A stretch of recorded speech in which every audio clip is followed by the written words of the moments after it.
there, commercial construction coffee talk fans. Thanks for chiming in. My name's David Course, and I'm your host. I'm also the publisher and editor of Commercial Construction and Renovation magazine. Actually, this is when it was called Retail Construction. I'm breaking out the archives. This actually was my largest issue back in 2007 that we printed. It was 272 pages. The largest magazine I ever printed. It's like a wedding catalog. You could see the binder, how thick it was. And my friend Rod Bidnos was on the cover, and now he's been actually in a couple of other brands. It's retail and so forth. But this was a great issue, and I'm trying to look backwards here with the camera. But anyway, that's what the magazine looked like. We went digital August of 2021, 100%. I miss holding it in my hands, but we had 29 million people hit our website last year consuming content. So it's great, but it's digital now. So, but I was like looking at the archives, and I was pulling out, the issues. I'm like, I'm going to start pulling out some of the older issues because I had some really, really cool people that were on there. And, now, you've seen their career go through over the last, 15, 20 years. It's just, it's cool to look back at history. So I hope everybody's having a great week. We're more than halfway through Q1 and in 2023, and hopefully we're starting the year out on a positive note. A little cloudy here in Atlanta today. Lakes at full pull, and it's about 81 degrees. I think it's going to be here today. So got a little chilly over the weekend, but boom, we're here, and we'll probably have one little quick cold spell, but the trees are going to start blooming, and then into March, April, we get the dreaded pollen cloud of green where everything is just covered. And if you're allergic to the pollen and stuff, it's just a miserable time to be in the South, because everything is just covered with green. But basically by May, it's gone, and it's almost summertime. So time flies. I can't believe it's just New Year's and I'm already at the end of February. It feels like time has just cruised right by. So with that, it's lacrosse season. I've got my club team gig on today. Normally, if I was doing this on Friday, I had my University of Denver colors on. We took it on the chin last week. We're beating Duke by 1 goal. There's about 83 seconds left. They turn the ball over. We get the ball. All we had to do was get one of our rabbits to get the ball and run around for 80 seconds, and the game would have been over. Take the timeout. What do they do when they come out of the timeout? They run for 5 seconds, and they go to pass the ball, and they turn the ball over. Duke goes down, ties the game. We get a penalty. It goes into overtime. They start the ball. Tic-tac-toe goal, done. Oh, it was just really, really hard to watch. And I'm sure that plane ride back was just not fun for Coach Tierney and the boys going back to Denver because that game, they gave it away.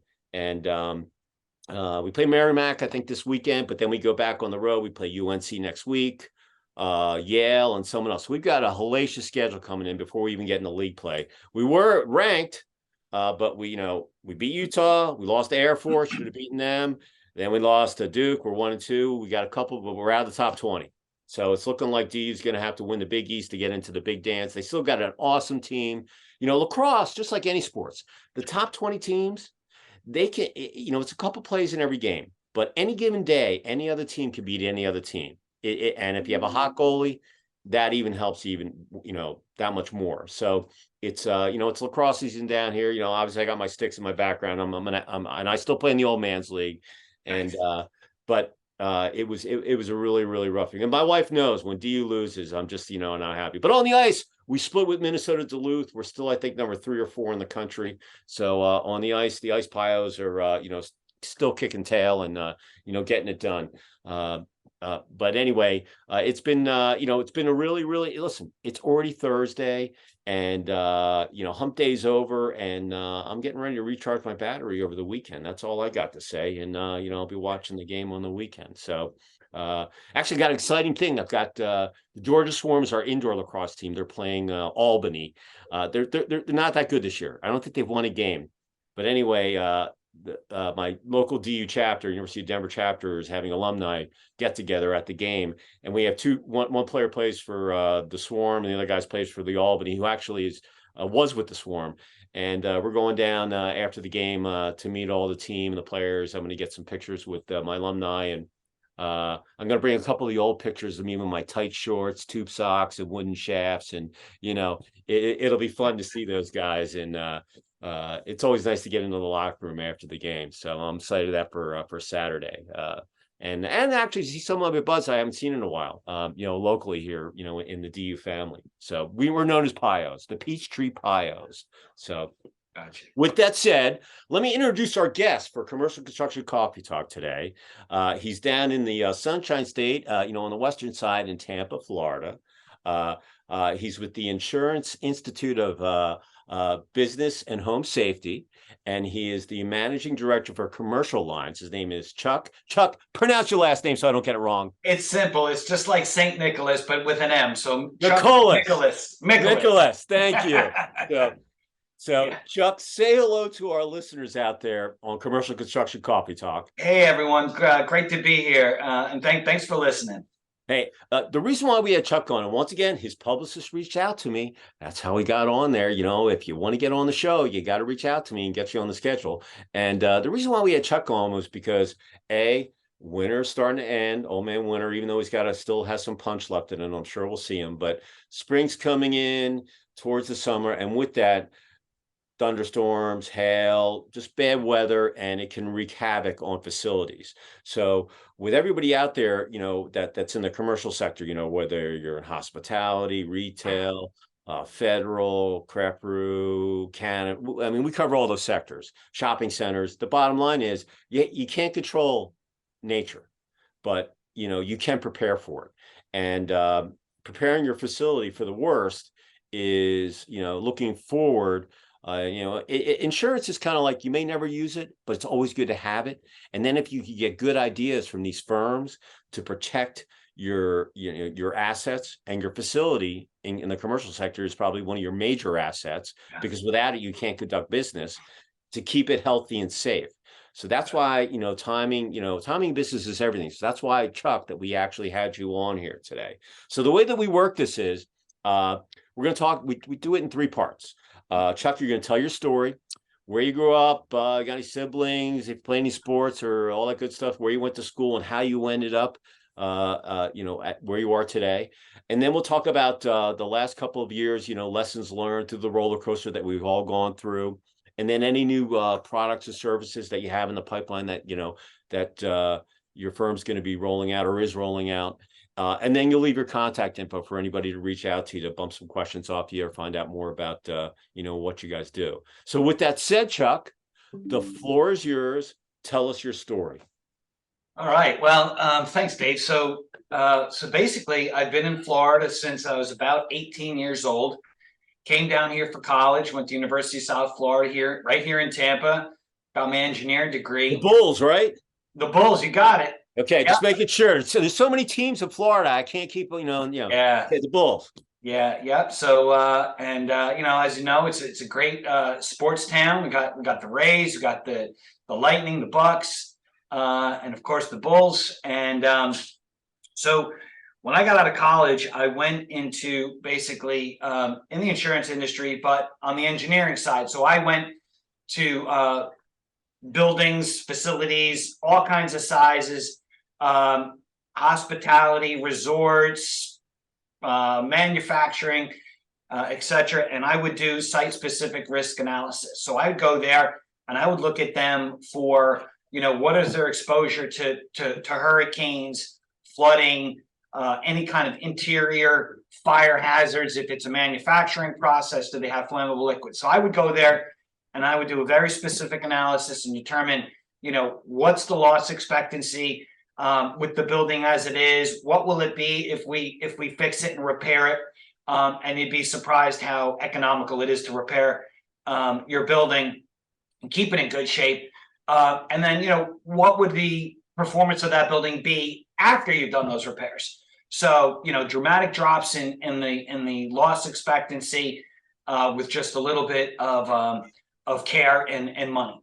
So, so back in 2010, I was coming from doing a big job up in New Jersey, and I met the president of IBHS. And just by chance, and we had shirts on that had, you know, our logos, and we were chit-chatting, and next thing you know, we were on the same flight back to Tampa.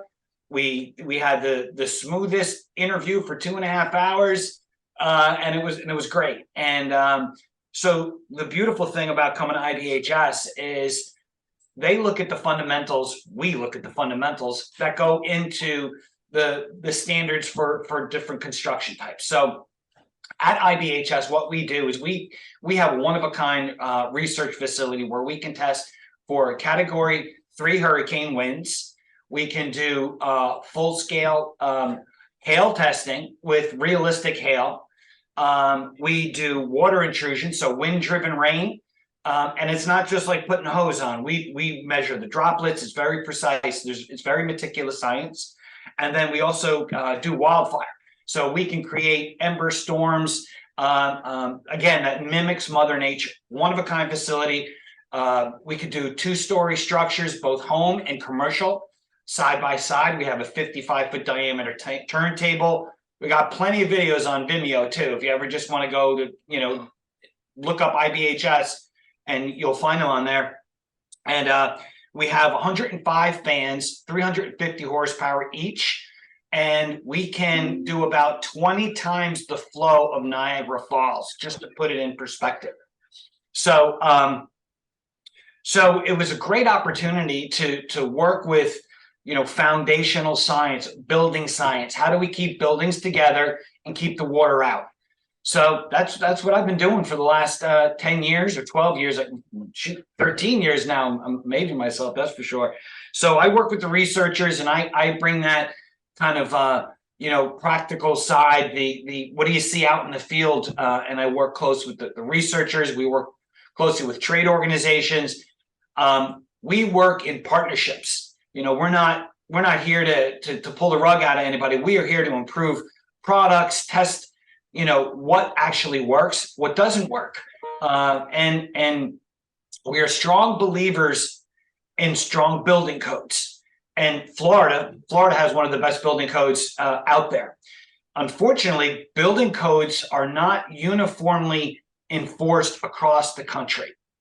So that's where there's a big disconnect with performance of buildings. And so we've created various products, programs such as our fortified program. We have fortified commercial, fortified multifamily, fortified home, all again geared to look at the most vulnerable parts of a building and make sure that that stays together. Obviously, being in Tampa, you know, you had the storm that came through 6-7 months ago in the Fort Myers area, you know, devastating video. And what the amazing thing was that the new construction that was built, you know, with the new code and enforcements and so forth, those were well, anything that was on the coast got damaged. I mean, let's be real, but the facilities and the residential structures that were built up to the new codes, depending on where they were, if the wind didn't get you, the water did. So it was a double whammy with that storm. But it looked like to me from some of the video that I looked at that the newer facilities and homes, they weathered the storm much more than the older buildings, the older structures did. And having that storm, and look, I always look at, you know, a negative and turn into a positive. That storm was, you know, right below you, you know, on the western side of Florida in Tampa, down in Fort Myers area, that you could probably go down there and look at some of that stuff firsthand. And I had a guest on. We were talking about the storm, and you know, I said to him, I said, look, you know, Florida, you know, no one has a basement. You know, the water table's right up there, and you know, my in-laws live in Hilton Head. Their home was built up on 12, 15 foot, you know, basically stilts. Everything is up on the second floor. So if there is a storm surge, the ground floor is just concrete, you know, and hopefully they moved their cars and got them out of the way. But even if that happens, so you lose, but you don't lose everything else, your precious memories and all that stuff. So my thing is that if they rebuild that whole area, they really need to put everything up high.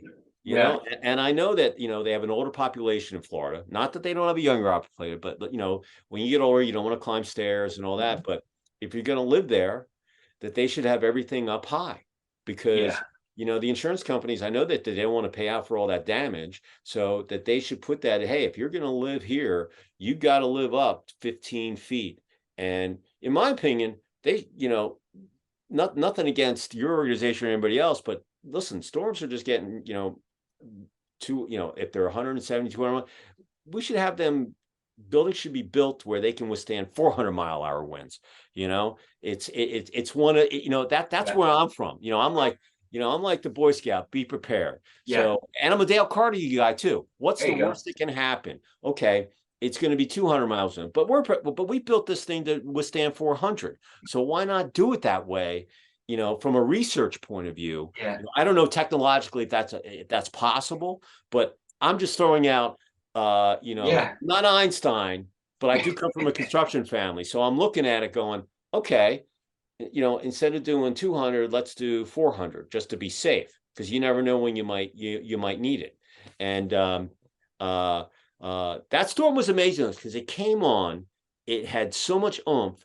And then through the trek across Florida on its way up to Daytona and Jacksonville, it just lost all its steam. It really did. And because I know I was very surprised Jacksonville and did get flooded, because I've seen all the storms that come through. Normally all those storms come right through up into Georgia. So I've gone through them. Just like if you think in Atlanta, which is several hundred miles from the coast, we're kind of up in the northern section of the state. A lot of the storms that come through Florida will come up through Georgia, whether they're on the coast or they'll come up.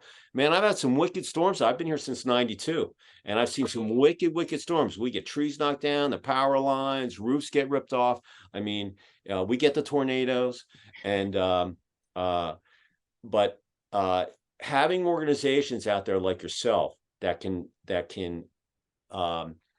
be informative to people that have multiple properties, especially in the commercial sector. If you're a retailer and you got 100 locations all over the country, maybe the people in Denver, Colorado, or Utah are completely different than the people that are in the Southeast. So you got to have all these different parameters that you're looking at. But it's good to know that you're out there, because these guys have all these portfolios. They want to protect them. You've touched on a lot of really great points, Dave, and so let me just start with the first one about the performance of the building. So yes, you're right. When Hurricane Ian came ashore in Punta Gorda area, Fort Myers area, it definitely brought a strong storm surge with it. And anything on the coast, if it was vulnerable to storm surge, it got hit. We are big proponents of elevating. And we always encourage people to evacuate and follow those evacuation orders. And then also when it comes to the wind side of things, yes, newer buildings, newer roofs performed much better than older roofs. And that is a result of the stronger building codes that have been enacted here in Florida over the last 20 years. They have been leaders in instilling those good codes. Another interesting aspect that we have pioneered is something called the sealed roof deck. And what that does is it's an underlayment that goes below the shingles on a home or a business that has like a steep slope roof. And if you lose your shingles or you lose metal panels, that underlayment, that synthetic material will keep the water out. And that's where all the damage is. So anything that lost their roofs, you could lose shingles, but for preventing that water from coming in is huge. You touched on something else too, is storms and hurricanes do move inland. Orlando got hit pretty hard from Hurricane Ian. There was extensive flooding, and there was a lot of power outages, down trees, which is a big result from hurricanes and inland storms, down power lines, and some roof damage. So we also have to be concerned, like this year we have La Nina. And what that often does is brings extra strong thunderstorms and tornadoes in the inland interior parts of the country. And, there are ways to make sure that you protect your facility from, those kind of damaging winds too. And, you're not going to always protect against your everyday thunderstorm, but there are, weather forecasting has become phenomenal now, and they're very accurate, and they can tell you, we see strong storms just marching across the country, derechos that will bring these severe winds that, these existing roofs may not be prepared for. And there's some easy tips that you can do. We have a couple of free resources. One I'm just going to mention now, but glad to touch on some things, is we have a thunderstorm ready guide, which is a free resource available at disastersafety.org. And that'll give you some easy to do tips to prepare your roof, to prepare the building envelope, keep that water out. If you got outdoor equipment or furniture, you want to, secure it or move it indoor. And the other thing too is you always want to have a plan. My wife, she's on the phone. She's got the app on the phone. She's got the weather app. So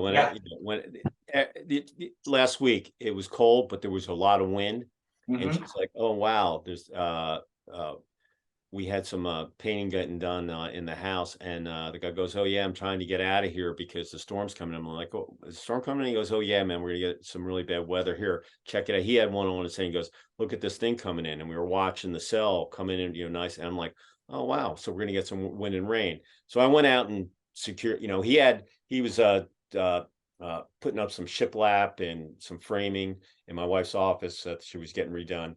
Anyway, he was cutting all the stuff out underneath our deck on patio, which is covered. But I said, "You know what, Chris, let's do this. Storm's coming in." Got the tarp out, secured it, put everything down, and there was other stuff out there that I didn't want to get blown off. And but with the weather app, you could see how much time that you had, and even if it didn't even, it was coming right towards where I was, just below Lake Lanier. But even though that you might not, it's knowing information's power. I don't care what it is. So if you know a storm's coming and you got time to prepare, you definitely want to do that. And I can remember I was my first house, the tornado came through about 3 o'clock in the morning, and we knew it was coming. But I was on a slab, and I remember sitting in the bathroom with my wife, my dog, and my son that was just born, and we were all in that house for 6 months. And the tornado had jumped across the county, and the pressure was so great that the water was coming through the windows. I couldn't run across the street because there was all this debris in the air. You probably would have got clocked with a 2x4. And I was sitting in the interior of my house in the bathroom, like I said, with my dog, my wife, and my son. And I looked at her, I said, "We're selling this house. I'm not going to live in Georgia without a basement. And I don't want to ever go through this again." And it was a frightening gig, because the next day I drove over. This is before I went out on my own. I drove over to my office, and you could see where the tornado had jumped, and where it just wrecked stuff when it was on the ground. And but if I would have coming to Georgia, I wasn't even thinking I would have bought a home with the basement. And right now we have a piece of land up on the lake. We weren't going to put a basement in it, and I said, "Look, I just want a crawl hole to go into, like they have in Oklahoma or whatever, Nebraska, because in case it comes in, I don't care if the whole house gets ripped. That's what insurance is for. But I don't want to get ripped out of my and get blown away." So we're putting something down there as a shelter, and as well as other things. We want to put one, a generator, that's going to go automatically. I mean, all these little things that you don't think about that you want to have, just like having some prepared food at your house. Absolutely. The 25-year gig. We did that this past year. I told her, I said, "Look, it's good for 25 years. We may never ever use it. Exactly. At least it's there. Have some extra batteries. Always just go buy an extra case of water. Do whatever you need to if you have the space and the storage capacity to do it. But like I said, I was a weeble. I was a Boy Scout. Hey, be prepared. So it hurt you, right? You are absolutely right, Dave. And so like you said, having some kind of weather alert system is huge. A phone can bring you all the information you need. You can get a weather alert radio that, you know, maybe has a crank, or you just put it away, and, you know, you put it in your safe room, wherever you have. And, you know, you can get safe rooms built into the home. You know, they basically create a little concrete bunker inside the home, or business, same thing. Create a community shelter. There are standards out there. We could always, you know, help people out with that. And, you know, talk about being protected. So my wife was sick, and, you know, I'm here in Florida. So I said, well, I know what to do. I need to take care of it. So I replaced the roof with a fortified roof cover system, which is one of our programs, again, a free thing. I replaced my windows with impact rated windows, and I did get a whole house generator because, you know, my wife could not stand the temperatures that we could possibly endure after a storm. And you would be, so my house is basically a mini fortress right now, which is great. Businesses can do this as well. And I'll tell you a story. When I went through some hurricanes back in 2004, I saw the businesses that had minimal backup power thrive immediately after the storm, where they didn't have extensive damage, but there was power outages all around the area. And it was the only place where you can go and you could get a cup of coffee, or you could get a little something to eat. There was lines around the building. And you don't have to, you know, businesses do not always have to suffer in a storm like this. You will pay for any kind of investment that you make in your building immediately following a storm. You know, insurance aside, insurance is not going to cover the stress, the pain, the anguish, the loss of markets, the loss of customer relationships. You know, if I know, man, this business is going to be in business, I'm going to be supporting them. And it's an investment. It's not an expense. You get your money back like that. So there's a lot of things you can do that really are cost, you know, effective. You know, talking about the heat, my stepdad passed away last May, and I went up to, that's okay. I mean, he had I think he was 9 years old, and, you know, just we knew it was coming. It was just when, May rest in peace. Anyway, we went up to, I went up to help her clean out the house. This was in June, and I had a podcast schedule. It was a Monday, and I knew the storm was coming in, and it started getting darker and darker, and the wind. And right about when I was going to go tell my guests, hey, I might lose power here, and boom, it went out. But anyway, I thought a tornado was hitting the house, and once again, she was on a slab, and it was between Cincinnati and Dayton. And this storm came through. It came all the way down from Cleveland and went right down I-71 all the way into northern Kentucky. It knocked out power for about 600,000 people. Now, this was the middle of June. So all the power south of Dayton, except for like where the Dayton Mall was, no one had power. And it was about 100 degrees with humidity every day.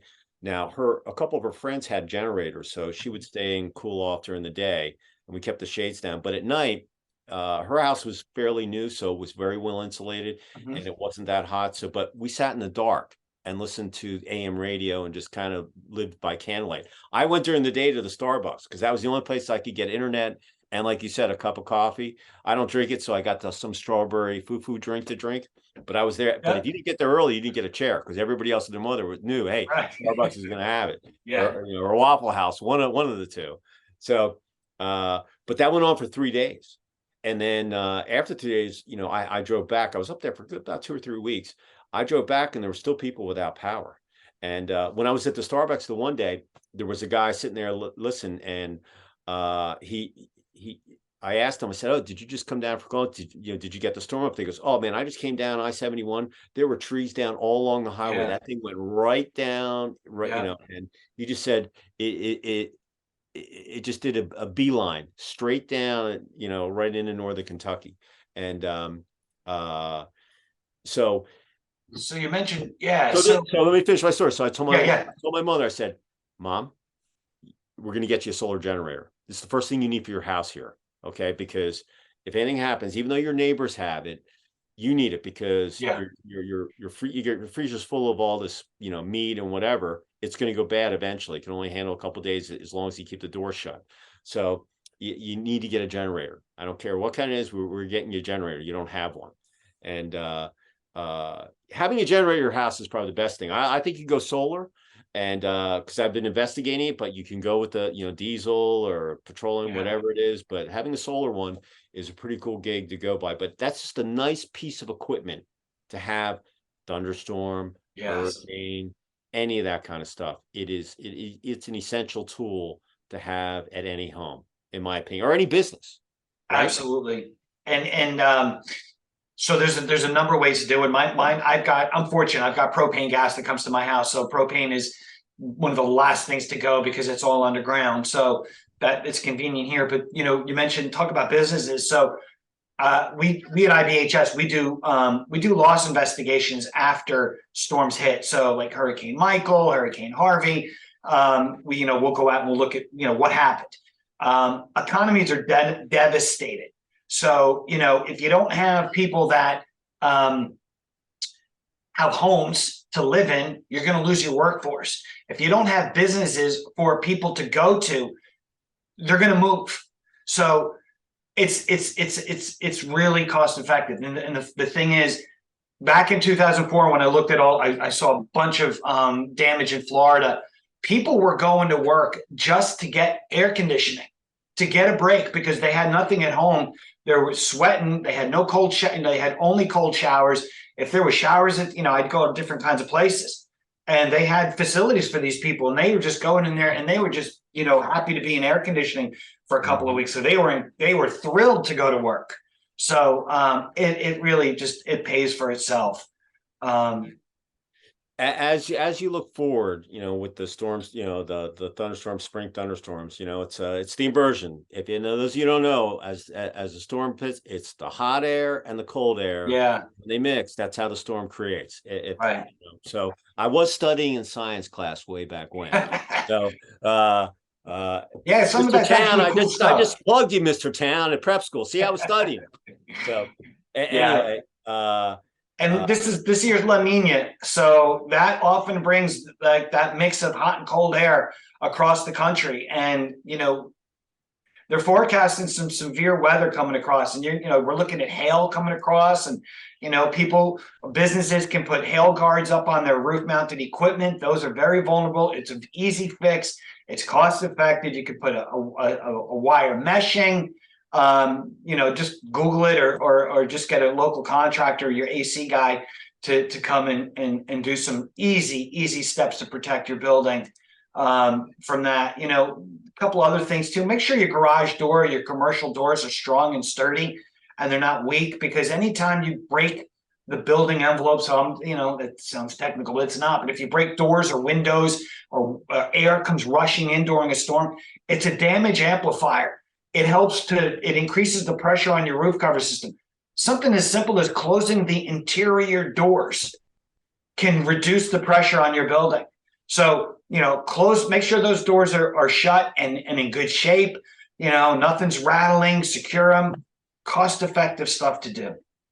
I'm sure that you have a checklist of all the different things that a facility, doesn't matter what the facility, because they're all basically the same. They've got a roof, they've got front doors, the square footage is probably the biggest thing that's the difference in them all.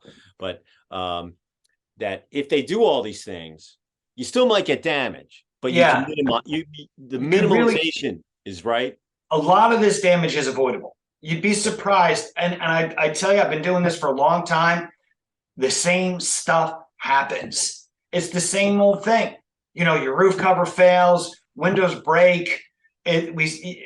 Flashing, the edge flashing, right where the roof cover meets the wall, there's a little piece of metal there.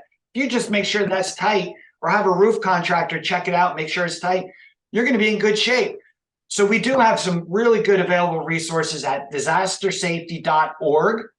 And we have the Thunderstorm Ready, which I mentioned earlier. We have some easy to fill out forms, like for it's called OFBEZ. It's open for business. It's a simple business continuity plan. We have Easy Prep, which is how to protect the building itself. you know, those that checklist on what to check, what to make sure your building is in good shape. We've got our fortified commercial, fortified multifamily, fortified home. Again, all free stuff available to the public at disastersafety.org, for fortifiedcommercial.org.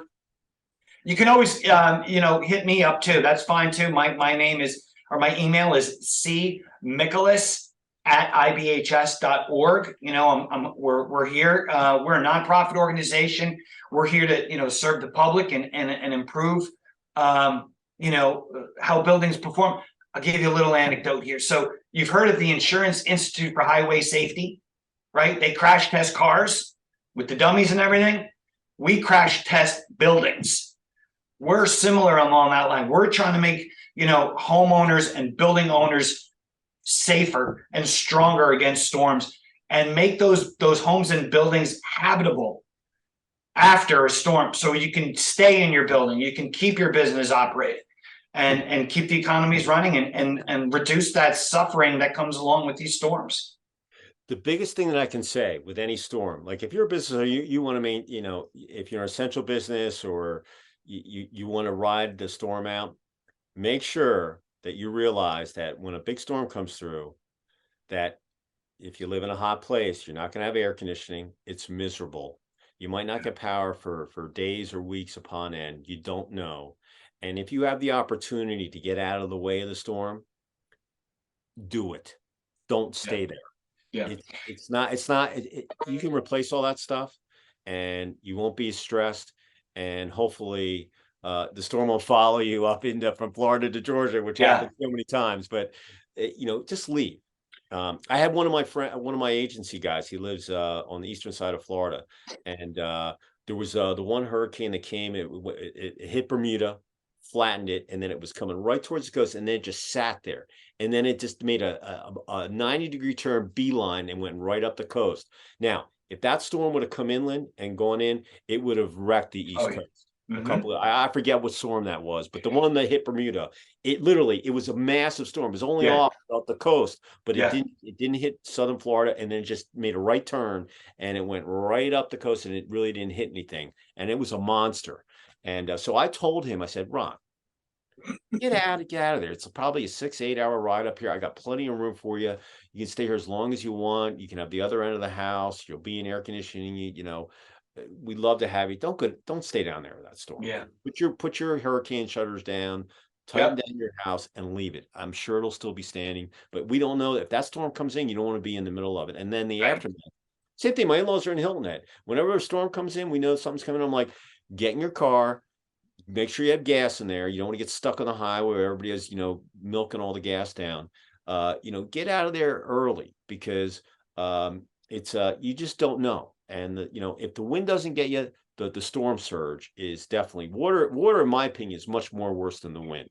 Well, we have a saying here at IBHS: where it rains, it floods. So I would encourage folks. Where there's smoke, there's fire, right? Yeah. Exactly. Well, I mean, get flood insurance. It's relatively cheap. Even if you're in a non-flood zone, get it anyway.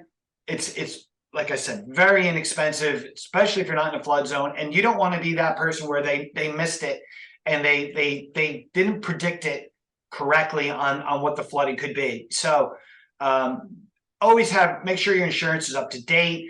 You know, do a home inventory, do a business inventory, take pictures, take videos of everything.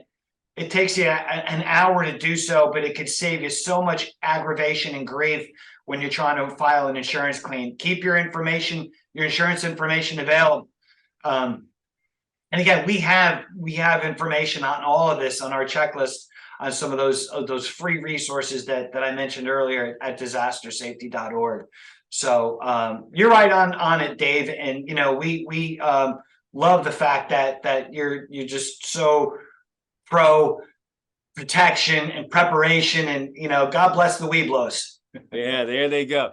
You know, I was the first Weeblo in my pack to get all 15 pins, and I still have that. My mom got it framed, and you know, I don't know, it's in my relics here. But you know, that was one of the things that, you know, they taught you that, you know, and actually, I was a tenderfoot, and then I went to prep school, you know, there, but my dad was an Eagle Scout, and hey, I come from a military family. We understand about, you know, being prepared and all that stuff. So it, you know, it's amazing as you get older, you look back at all the things that you learned.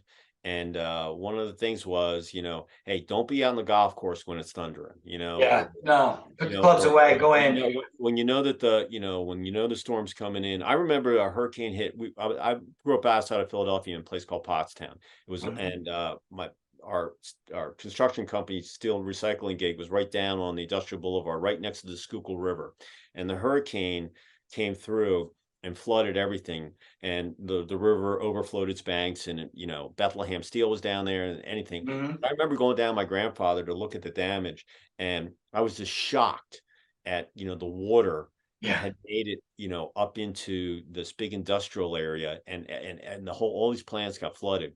And uh it just stuck with me. And I might have been like, yeah, you know, 6 or 7 years old. This is like in the 70s. I'm giving my age away.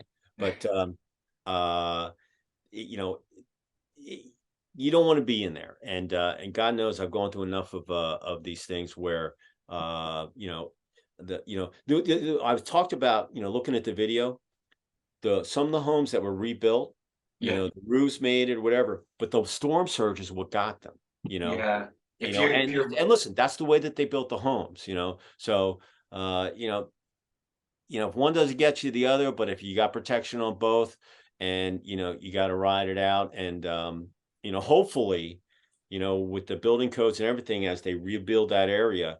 I mean, some of my friends said, "Oh my God, I used to go to this bar. It was down on the beach there, at Fort Myers. It's gone." You know, and yeah, there's a lot of that, and there's two flaws that people, human beings, make. One, it won't happen to me, and then two, if they think it will, it won't be that bad. Well, it can happen to you, and it probably will at some point, and yeah, it can be that bad. So don't be I, that person. I'll give you a good story. I was doing a I did a I did my I did a site visit down in Biloxi. I was going to do my event down there, and so I took the tour, and this was after what hit New Orleans? Katrina? I forget what all these Oh names. yeah, Katrina. Yeah. Yeah. So anyway, they did a lot of Oh, damage in New Orleans, Alabama, Mississippi. I mean, it just was a massive, massive storm. Anyway, the Chamber of Commerce, they spent their office was right down there near the beach, and on a pad. Anyway, they spent the whole day, you know, covering the plastic and, mhm. you know, all this stuff. After the storm came back, they came back and looked at the building. The building was gone. Yeah. Everything, computers, everything. Yep. And all that preparation that they did, it didn't mean anything, because the storm was just so powerful that it just wiped everything out. And so she showed me. Now we're in the convention center here. We're up a couple levels and this and that. And you could see, you know, still, this was, you know, a couple years later after the storm, that they were still, you know, rebuilding. But she said the water went in, you know, several miles. Takes years to rebuild. Yeah. Yeah, several miles inland, you know, Yeah. from the Gulf.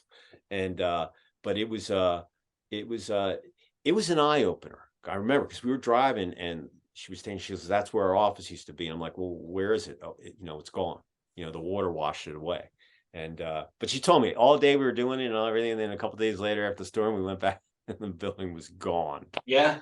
Yeah. I don't doubt it. Yeah. So with that said, if you're going to leave, you know, we're talking about disasters and doom and gloom, but you got to stay positive. So, Absolutely. if there was one positive thought or phrase that you would want to leave with our listeners on Commercial Construction Coffee Talk out there, uh, what would it be as we finish Q1, go into Q2, 3, or 4, and finish out this year? Before you know it, it's going to be the holidays. Yeah. What would that be? So I would tell the folks that, you know, a lot of this damage is avoidable. We can prevent it. We see it over, you know, time and time again. We have available resources for folks. We test, you know, at our facility. We're looking at all these different types of natural catastrophes, and we're providing some free resources for you know, your listeners out there. again, disastersafety.org, these shameless plugs, but, I don't make a dime if people go or don't go to it, but, let's reduce the suffering that everyone is enduring. And it's across the country. It doesn't matter where you are, what part of the country. Severe weather is happening all over the place. So, take advantage of the things that are available to you. And leave your email again. If someone wanted to reach out to you, how would they get? Yeah, again, it is C as in Charlie, Miccolis. That's Miccolis at IBHS.org.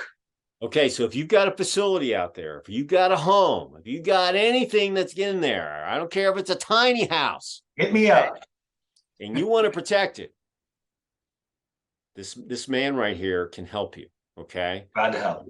Chuck is there for you. So give him a ring, reach out to him. You want to bounce some things, and maybe we're thinking about putting in a preventive severe weather protocol in with your company. Like I said, better to have it than not have it. So for myself, if you want to reach out to me, I'm at David C at ccr-mag.com. Once again, we had 29 million people hit our website last year. Hopefully we'll go over 30 million this year. And I know you hate me saying this, but it's like playing the lottery. If you don't buy a ticket, you can't win. If you don't send me something, I can't get, I can't post it for you. I can't get you in the magazine. I can't, like Chuck's PR firm. They reached out to me. They sent me a press release. We started talking. I'm like, hey, this is a good timing. Let's get them on the show. So I look at this as kind of as a PSA announcement just for, with the weather coming up. So I'm glad I did this interview. But listen, I look at everything. It might take me a couple days, but I look at everything, and if I do post something, I'll send it to you and I'll share it. It's a win-win. So do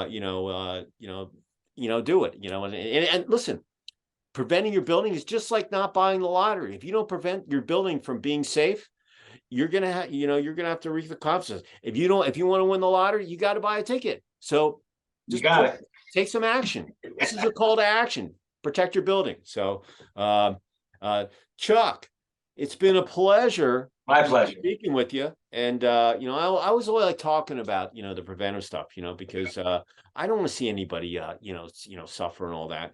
But I'm going to be 5-6 years, go down to Fort Myers again. I think it'll all be rebuilt and bigger and better than ever. And and listen, every storm that comes in, you learn something new. Am I right? Yeah. You improve your certifications or whatever you guys are working on. And you always want to, anything that drastic that happens like that, you have to look at it and because the definition of insanity is doing the same thing over and over again and not changing it. Exactly. So, well, Chuck, say goodbye from beautiful Tampa, Florida, down there on the western side of the Sunshine State. You all take care. Thank you very much for having me, Dave. I really appreciate it. This has been fantastic. And I'm going to say goodbye from Lake Lanier, just below the Beaufort Dam, about 20-30 miles out of downtown Atlanta. And everybody, weekend's coming up. Enjoy the weekend. Recharge your battery because there's a whole nother week lining up. And hey, spring's coming. So get ready, because that weather's coming with it too. So with that, so Chuck, I look forward to seeing you. I'd love to get a tour of your facility behind you. That looks awesome. I'd love to see that. And I just don't want to be in the hail room when you're checking out the hail and stuff. So everybody, once again, we appreciate you finding us on the web. And big shout out to Electroromantic for my signs. They're awesome. Thank you so much for my new background. And with that said, we will see you next time on another episode of Commercial Construction Coffee Talk. Chuck, I look forward to meeting you. And everybody, have a great rest of this Thursday. Talk to you later, Chuck. All right? See ya.